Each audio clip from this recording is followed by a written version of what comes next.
Before stenciling your fondant-covered cake, let's mix together the food coloring we're going to use. Mix a little Amerimist Forest Green with yellow in a bottle dropper to get a nice light green. Using the Air Genie airbrush system, test the color on a piece of paper towel. Confection Couture recommends storing your cake stencil in a round container to maintain a curve. Coat the back of your stencil in vegetable shortening to hold it to the cake's surface.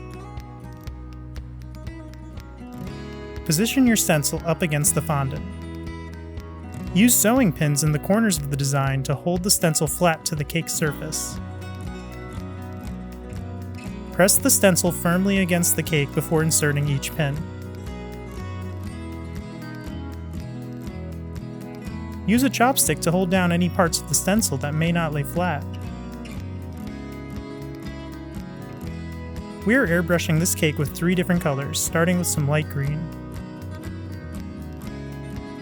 Don't forget to cover the top of your cake in Glad Press and Seal or plastic wrap to prevent overspray on top. Once finished with the first shade of green, run vodka through the airbrush before loading the next food color. Test the dark green Amerimist on a piece of paper towel, then airbrush the next set of leaves. Be sure to color and shade the light green leaves to give the design depth. Try to imitate nature as you shade and color this design. After dark green, run vodka through the airbrush and let it dry. Now mix some yellow Amerimist food coloring with brown in the bottle dropper. Test out the color on a piece of paper towel, then start shading the design. Once again, try to imitate nature by making the stems a little darker.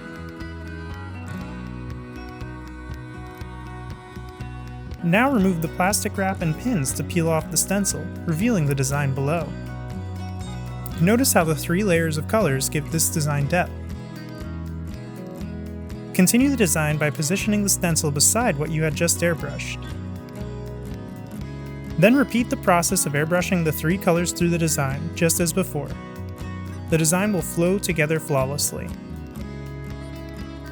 To airbrush the last bit of exposed fondant, use Glad Press and Seal to cover any excess stencil. Push the pins into the corners of the design and cover the top with plastic wrap to prevent overspray. Now the edges of your cake look great, but you may want to add a little something to the top. Use Glad Press and Seal to isolate part of the stencil design and cookie magnets to hold the stencil flat. Now this gives the top of your cake a nice touch. You can airbrush way more than just the cake. Try stenciling some cookies to go with it. Do this and you'll have a palette of beautiful desserts that go well together.